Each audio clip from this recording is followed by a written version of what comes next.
እንዴት ናቸው ውድ የቻናሌ ተከታታዮች? ዛሬ ደግሞ በአዲሱ ሲስተም ፓስፖርት እንዴት አፕላይ ማድረግ እንደምትችሉ አሳያችኋለሁ። ከዚህ በፊት ስንጠቀምበት የነበረው ዌብሳይት ይሄ ነው።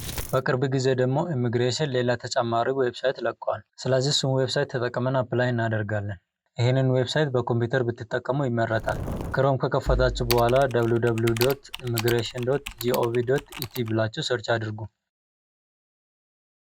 ለዌብሳይቱ አዲስ ከሆናችሁ ሬጂስተር የምትለውን ክሊክ ታደርጋላችሁ። ከዚህ በፊት ሬጂስተር ካደረጋችሁ ግን ሎጊን ብላችሁ ነው የምትገቡት። አሁን ሬጂስተር ብለን እንገባለን። አይደንቲፊኬሽን ታይፕ እዚህ ቦታ ክሊክ አድርጋችሁ ምረጡ። ፓስፖርትን ለማሳደስ ከሆነ ኢትዮጵያን ፓስፖርት የሚለውን ምረጡ። እኛ አዲስ ፓስፖርት አፕላይ ማድረግ ስለምንፈልግ ገቨርንመንት አይደንቲፊኬሽን ነምበር በሚለው እንገባለን። አይደንቲፊኬሽን ነምበር የሚለው ቦታ ላይ መታወቂያ ቁጥራችሁን ታስገባላችሁ። ከዛ ሰርች የምትለውን ክሊክ ስታደርጉ ራሱ ቫሊዴት ያደርጋል። እዚህ ቦታ ስማችሁን እስከ አያታችሁ ድረስ በእንግሊዘኛ ትሞላላችሁ። እዚህ ቦታ ደግሞ ስማችሁን እስከ አያታችሁ ድረስ በአማርኛ ትሞላላችሁ። በርዝ ዴት ለመሙላት የካላንደር ምልክት ተጫኑ። ካላንደር ታይፕ የሚለውን ግሪጎሪያን ወይ ኢትዮጵያን ማድረግ ትችላላችሁ። እዚህ ቦታ ክሊክ በማድረግ ዴኬድ የሚለውን መቀያየር እንችላለን። 1990ዎቹ ቤት ከሆናችሁ 1990 የሚለውን ትመርጣላችሁ። ከዛ አመቱን በራሱ ይቀይራል። ከዚህ ውስጥ የተወለዳችሁበትን ዓመተ ምህረት ምረጡ። ከዛ ወሩን ምረጡ። ከዛ ቀኑን ምረጡ። ከጨረሳችሁ በኋላ አክሰፕት የሚለውን ክሊክ አድርጉ። ሲጨርስ በራሱ አመታችሁን ካልኩሌት አድርጎ ያወጣል። በርዝ ሰርቲፊኬት ነምበር የሚለውን መሙላት ትችላላችሁ። እኔ ግን አልፋለሁ ኦፕሽናል ስለሆነ። አንድ ማወቅ ያለባችሁ ነገር ቀይ ስታር ያላችሁ ሁሉ መሙላት አለባችሁ። ቀይ ስታር ከሌለው ግን ማለፍ ትችላላችሁ። አሁን ናሽናሊቲ የሚለውን ኢትዮጵያ እናደርጋለን። ከዛ በኋላ ጀንደር ምረጡ። አሁንም ኢሜይል የሚለውን ማለፍ እችላለሁ። ስልክ ቁጥር ግዴታ ስለሆነ እንሞላለን። የሞላችሁትን ቫሊዴት አድርጉ። ስልክ ቁጥር ቫሊዴት ስታደርጉ ኦቲፒ ስልካችሁ ላይ ይላካል። ያንን ኦቲፒ እዚህ ቦታ ላይ ትሞላላችሁ። ከዛ ኦቲፒ ሰክሰስፉሊ ቫሊዴትድ ብሎ ያመጣልናል። ስልክ ቁጥሩን ተቀብሎልናል ማለት ነው። ከዛ ዩዘር ኔም እናስገባለን። ዩዘር ኔም በኋላ ሎጊን ስናደርግ የምንጠቀምበት ነው። እዚህ ቦታ ደግሞ ስትሮንግ ፓስወርድ አስገቡ። ስትሮንግ ፓስወርድ የሚባለው ከ8 ካራክተር በላይ የሆነ ካፒታል ሌተር፣ ስሞል ሌተር፣ ሲምቦል እና ቁጥር የያዘ ነው። የሞላችሁትን ፓስወርድ እዚህ ቦታ ደግማችሁ ሙሉ። ሁሉም ነገር መሞላቱን ቼክ ካደረጋችሁ በኋላ ሬጂስተር የሚለውን ክሊክ አድርጉ። ሬጂስተርድ ሰክሰስፉሊ ብሎ ማምጣት አለበት። ካልሆነ አሞላላችሁ ትክክል አይደለም ማለት ነው። እንደዛ ሲሆንባችሁ ደግሞ ደግማችሁ ሞክሩ። አሁን ሬጂስትሬሽኑን ጨርሰናል። ስለዚህ ሎጊን ብለን እንገባለን። ቅድም ሬጂስተር ስናደርግ የሞላነውን ዩዘር ኔም እዚህ ቦታ እናስገባለን። እንዲሁም ፓስወርድ እናስገባለን። ኤስኤምኤስ ኦቲፒ የሚለውን እንመርጣለን። ምክንያቱም ቅድም ስንሞላ ኢሜይል አላስገባንም። ከዛ ሎጊን እንላለን። 6 ዲጂት የሆነ ኦቲፒ ስልካችን ላይ ይልካል። ያንን ኦቲፒ በ5 ደቂቃ ውስጥ እዚህ ቦታ ላይ መሙላት አለብን። ኦርዲነሪ ፓስፖርት ጋር በማምጣት ስታርት አፕሊኬሽን የሚለውን ክሊክ እናደርጋለን። ለራሳችሁ አፕላይ የምታደርጉ ከሆነ ማይሰልፍ የሚለውን ትመርጣላችሁ። ለልጃችሁ ከሆነ ደግሞ ቻይልድ ብላችሁ ትገባላችሁ። ለሌላ ሰው አፕላይ የምታደርጉ ከሆነ ደግሞ ሰምዋን ኤልስ ብላችሁ ትገባላችሁ። ማይሰልፍ የሚለውን እመርጣለሁ። ለአዲስ ፓስፖርት አፕላይ ስታደርጉ ምን እንደሚያስፈልግ እዚህ ቦታ በአማርኛም በእንግሊዝኛም አድርጋችሁ ማንበብ ትችላላችሁ። አስቸኳይ ፓስፖርት የምትፈልጉ ከሆነ የ2 ቀን ሰርቪስ እና የ5 ቀን ሰርቪስ አለ። ከነሱ መምረጥ ትችላላችሁ። መደበኛ የምትፈልጉ ከሆነ ደግሞ ኖርማል ሰርቪስ ላይ ክሊክ አድርጉ። አይ አክሰፕት የምትለው ላይ ቲክ አድርጉ። ከዛ በኋላ ኔክስት የምለውን ክሊክ አድርጉ። ስማችንን እና የትውልድ ቀን ቅድም ስለሞላን እሱም ባለበት ትተን ዝቅ ብለን ሌሎቹን እንሞላለን። ሪጅን ኦፍ በርዝ የሚለው ላይ ክሊክ አድርገን የተወለድንበትን አካባቢ እንመርጣለን። ፕሌስ ኦፍ በርዝ የሚለው ላይ ደግሞ ቦታውን እንሞላለን። ቁመታችሁን ግዴታ አይደለም ግን መሙላት ትችላላችሁ። አይ ከለር ባለበት እንተዋለን። እንዲሁም ኤር ከለር ባለበት እንተዋለን። ከዛ ኦኩፔሽን ላይ ክሊክ አድርገን ስራችንን እንሞላለን። ብዙ አማራጮች አላችሁ። በመጻፍም ማግኘት ትችላላችሁ። የትዳር ሁኔታችሁን እዚህ ቦታ መሙላት ትችላላችሁ። ከጨረሳችሁ በኋላ ኔክስት አድርጉ።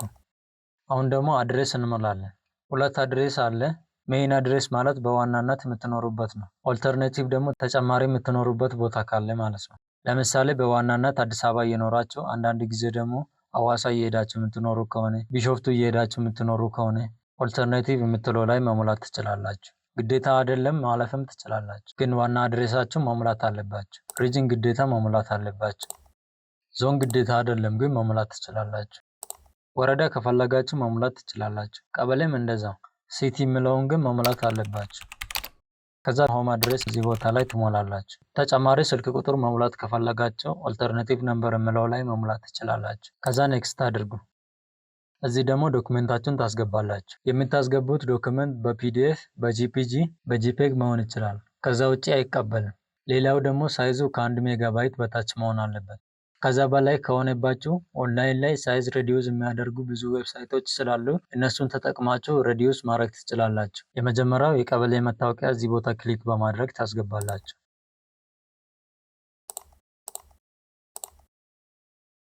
ሁለተኛ ደግሞ በርዝ ሰርቲፊኬት ነው።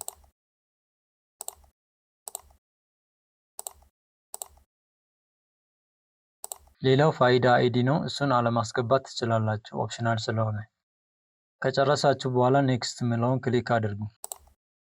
እዚህ ቦታ ደግሞ አሻራ የምትሰጡበትን ቦታ ትመርጣላችሁ። ካንትሪ የሚለው ላይ ክሊክ አድርጋችሁ ኢትዮጵያ የሚለውን ትመርጣላችሁ። በዚህ በአዲሱ ዌብሳይት አፕላይ ስታደርጉ ከአዲስ አበባ ውስጥ 2 ቦታ ላይ ብቻ አሻራ መስጠት ትችላላችሁ። እሱ መቃቂ ቃሊቲ እና ለሚ ኩራ ነው። በዚህ ዌብሳይት አፕላይ አድርጋችሁ አሻራ የምትሰጡበት ቀን ጥቁር አንበሳ ጋር ያለውን ኢሚግሬሽን ብትሄዱም እዛ ማንም አያስተናግዳችሁ። ስለዚህ መሄድ ያለባችሁ እዚህ ቦታ ላይ የመረጣችሁትን ብቻ ነው። እኔ ለሚ ኩራ የሚለውን እመርጣለሁ። ከዛ አሻራ የምትሰጡበትን ቀን እዚህ ቦታ ላይ ክሊክ አድርጋችሁ ምረጡ። ሲስተሙ በራሱ ከሰጠዋችሁ ቀን ብቻ ነው መምረጥ ያለባችሁ። ለምሳሌ 23 መርጬ ላስገባ። ከዛ ታይም ስሎት እንመርጣለን። በዚህ ቀን ማስተናገድ አንችልም ብሎ ዋርኒንግ አመጡብኝ። ስለዚህ ሌላ ቀን እሞላለሁ። አሁን ቀኑን በ20 አድርጌ ልሞክረው። አሁንም በዚህ ቀን ማስተናገድ አንችልም ብሎ ዋርኒንግ አምጥቶብኛል። ስለዚህ ድጋሚ ቀኑን ቀይሬ ልሞክረው። አሁንም ዋርኒንግ አመጣብኝ። የመጨረሻውን ቀን ልምረጥና ልሞክረው እስቲ። ታይም ስሎት ላይ ክሊክ እናደርጋለን። አሁን ሰዓት መምረጥ እችላለሁ። ከመረጥኩ በኋላ ስኬጁል የምለውን ክሊክ አደርጋለሁ። ከዛ ሰብሚት እንላለን። አፕሊኬሽኑ ይህንን ይመስላል። እዚህ ቦታ ላይ ክሊክ በማድረግ ዳውንሎድ ማድረግ እንችላለን። ክፍያ ለመክፈል ኔክስት የምለውን ክሊክ እናደርጋለን። ስንት ብር መክፈል እንዳለብን እዚህ ቦታ ላይ ማየት እንችላለን። ከዛ የክፍያ አማራጮችም እዚህ ቦታ ላይ ያስቀምጥልናል። መክፈል የሚቻለው በንግድ ባንክ እና በቴሌ ብር ነው። ስለዚህ እሱንም ታሳቢ ማድረግ አለባችሁ። ከመረጥን በኋላ ፕሮሲድ ቱ ፔይመንት የምለውን ክሊክ እናደርጋለን። ክፍያ ወደምንፈጽምበት ቦታ ይወስደናል። ክፍያ ስናደርግ በሚሰጠን ኦርደር ኮድ መሆን አለበት። የብሩን መጠን ደግሞ እዚህ ቦታ ላይ ማየት ትችላላችሁ። 3 የክፍያ አማራጮች አሉን። እሱም ሲቢኢ ሞባይል ባንኪንግ፣ ቴሌ ብር እና ሲቢኢ ብር ነው። በቴሌ ብር ስትከፍሉ ይህንን ኢንስትራክሽን ፎሎ ማድረግ አለባችሁ። የመጀመሪያው ቴሌ ብር አፕሊኬሽን ትከፍታላችሁ። ከዛ ፔይ ዊዝ ቴሌ ብር የምለውን ትመርጣላችሁ። ከዛ ዩቲሊቲ ፔይመንት የምለውን ትመርጣላችሁ። ኢሚግሬሽን ፓስፖርት የምትለውን ክሊክ ታደርጋላችሁ። ከዛ ኢንተር ዘ ፔይመንት ሪፈራንስ ብሎ ሲያመጣላችሁ ኦርደር ኮዱን ታስገባላችሁ። ከዛ የምትከፍሉትን የብር መጠን ታስገባላችሁ። ኔክስት ካደረጋችሁ በኋላ ፒናችሁን አስገብታችሁ ፊኒሽ ስትሉ ክፍያውን ትፈጽማላችሁ። ክፍያውን በ1 ቀን ውስጥ መጨረስ አለባችሁ። የዛሬ ቪዲዮ ይህንን ይመስል ነበር። ቪዲዮውን እስከ መጨረሻ ስለተከታተላችሁ በጣም አመሰግናለሁ። እኔ እንዲሞላላችሁ ከፈለጋችሁ በቴሌግራም አውሩኝ። የእኔ ቴሌግራም ዩዘርኔም ታች ዲስክሪፕሽን ስር አስቀምጬላችኋለሁ። ቪዲዮው ከተመቻችሁ ላይክ አድርጉ። ቻናሉ ደግሞ ስለሚጠቅማችሁ ሰብስክራይብ በማድረግ ቤተሰቡ ነው። በቀጣይ ቪዲዮ እንገናኛለን። እስከዛ ሰላም ሁኑ።